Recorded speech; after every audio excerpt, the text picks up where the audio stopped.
5, 4, 3, 2, 1, fire.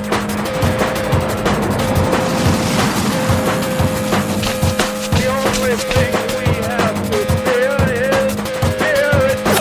Mile 18. This is Endurance Nation. Are you tired of just losing your fitness every year?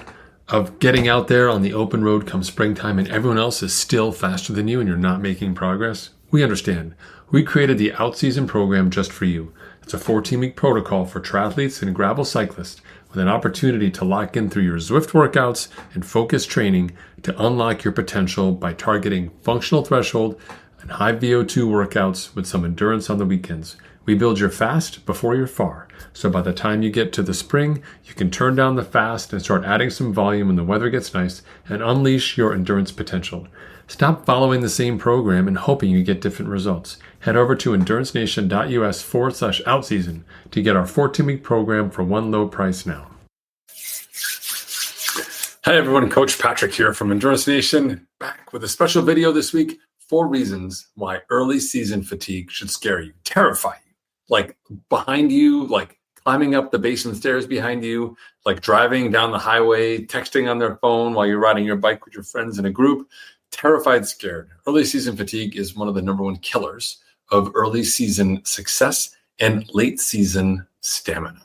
And I'm here to break down for you exactly why that is and how you can avoid it. So what is early season fatigue? What am I talking about? Well, there's 2 different types of athletes, one that starts early, as I've been talking about, and one that starts a little bit later. But either way, fatigue for both types of athletes is actually really real. For the athlete who started earlier, you've got fatigue in your system from just putting up training time at a time of year that it's super costly for you, metabolically speaking. Right? Winter is traditionally a time when we would rest more, and it's basically something that's just sort of built into our DNA, as human beings, as a species. It's meant to be a time for recharging, resting, maybe doing something different. And if you're already stepping on the gas, doing stuff that you'll be doing in season, out of season, as exciting as it is, and I'm a proponent of it, if you're not taking enough rest, early season fatigue can come and get you. And how does it manifest itself for someone who started too early? Well, you'll kind of get sense of a feeling right now here, March, April. It feels a lot like August, September. Like I'm a little tired, I'm a little out of it. I need more rest. Perhaps I need to add a nap, or by the time I get to Saturday or Sunday, I just don't have the mojo anymore. Very common sort of correlation with what you've had in season. You're finding it early season. It's a big warning that you've already sort of hit the ceiling of your capacity for work, and it's time for you to rest. More on the solutions later. What about the athlete who starts later? You didn't start soon. You waited till later to start doing the work, but the fatigue is also there. Why do you also need to be careful? Well, that early fatigue, the fatigue you feel right after getting back into it, say 3-4 weeks, you were seeing some gains early. You felt great. You were checking off your calendar, building a streak, whatever you were doing with your app. And all of a sudden you're like, oh man, I'm in a gigantic hole. I don't understand what happened. Like everything was just so great until suddenly it's not so great. I didn't really do anything. What's happening? It's just early adaptation problems. Your body is taking account all of the stress into the system as a new change. And as a net new change, your body has to adapt. And so you just have to give it a little room. For you, the solution's a lot easier in terms of just like a short bout of rest, but also maybe going back, doing a little bit of an audit on what it is that's actually causing this short-term pain for you. Because theoretically, it should be on your radar, but it shouldn't be a showstopper. All right. So 2 other reasons why early season fatigue is a real blind spot for most athletes, and something's going to get you later, right? When we think about big races, endurance races, seasons we can be proud of, races that give you gigantic medals or belt buckles or whatever your ambitions may be. Those races and success in those races is built on not only being a smart athlete, but also being as fit and as strong as you can be there. And not just at the race venue, but in the last 6 to 8 weeks to get into that shape that you need for the race. So just like a professional wrestler, well, actually nothing like a professional wrestler, just like being able to show up at showtime and be your best, it takes peaking, it takes tapering, it takes resting, it takes work and recovery, it takes great nutrition. All of those things have to come together, but all of it is predicated on the assumption that you're doing the work. And if you cannot do the work in that 6 to 8 week block because you showed up beforehand with too much fatigue, and all of a sudden, instead of going like step 1, step 2, you did like step 1 and step 2 is down, you got to try and build back up for a race. It's really hard to turn that ship, car, boat, space shuttle, roller skater around in time to be successful. So early season fatigue like this is actually a warning sign for you that you need to adjust quickly to allow for your body to compensate. So we shed the fatigue early and it doesn't manifest itself later in your season. Okay. And then the last piece here that is also a subtle warning sign for early season fatigue that can hurt you. Actually, it's a really simple one. This one isn't hard to explain, but it's also something that is really hard to perceive, which is lost movement economy.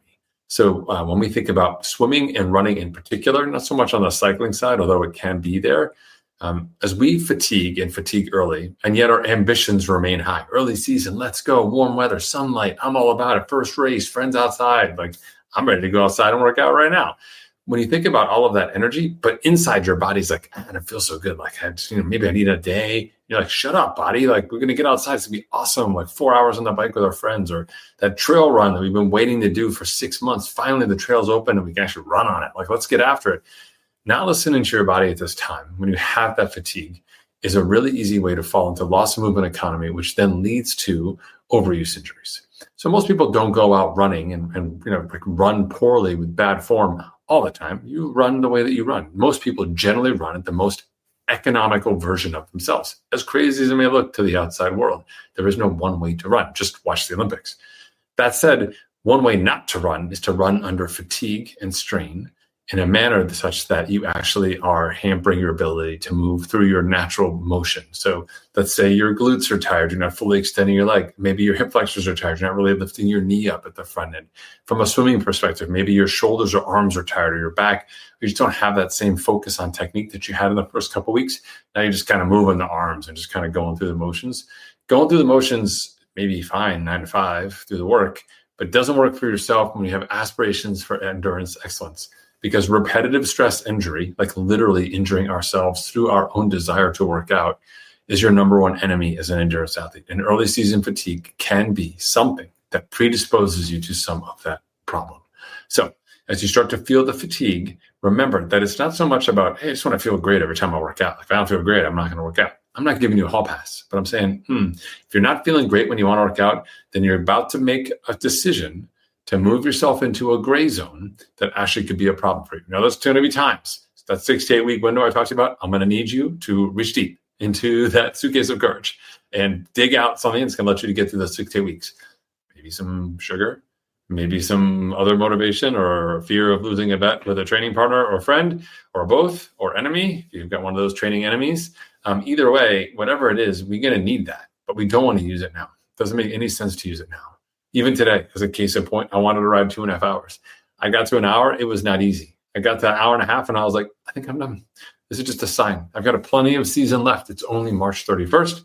I'm looking forward to the rest of my year. There's nothing about pushing myself into a hole right now that's going to make me be more successful later in my season. And that's something you have to be mindful of as well. So as you think about this early season fatigue, just take a moment, take a breather, stop, pause, take a day, reassess and say, what's causing this fatigue? Is it because of my training? Is it because of some other kind of stress? Is it because of some other decision in my life that's going on? Is it just normal fatigue because of this time of year? It doesn't matter what the cause is, your body's still experiencing it. However, knowing the cause will allow you to make proactive steps to either reduce the cost around that. You're not getting enough rest, or maybe you're overdoing it in some other aspect of your life, or trying to do workouts early in the morning, whatever that may be. You can understand what the root cause is, start to address it. But you can also start practicing just being smarter. Being fast is awesome, but you don't get to be fast unless you're smart first. And now's the time to start putting that together and making this your best season yet, starting today, by resting when you need to. Thanks everyone for tuning in. This is your permission to just go find a couch, get some Netflix, get a Ben & Jerry's, pint of ice cream, and chill. No, I'm just kidding. But do relax, listen to your body. I'll see you on the other side. Endurance Nation.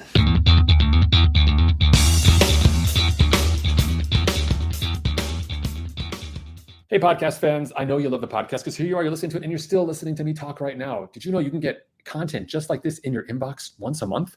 We send out a great newsletter. We call it, guess what? The Unfair Advantage. That's right. It's our information to you, something that separates you from the competition. If they're not here, then they don't know. But if you are here, then now you do. Zero excuses. If you go check us out online at endurancenation.us/newsletter, it's your opportunity to enter your email address, sign up for these updates. They come once a month, sometimes twice a month, depending on my race schedule. And it's your chance to get insider information that's going to help you become a better, smarter athlete.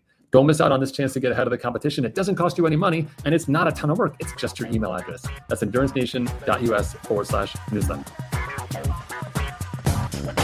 For more information about Endurance Nation, visit us online at endurancenation.us. The provided music is from the Podshow Podsafe Music Network. Check it out at music.podshow.com.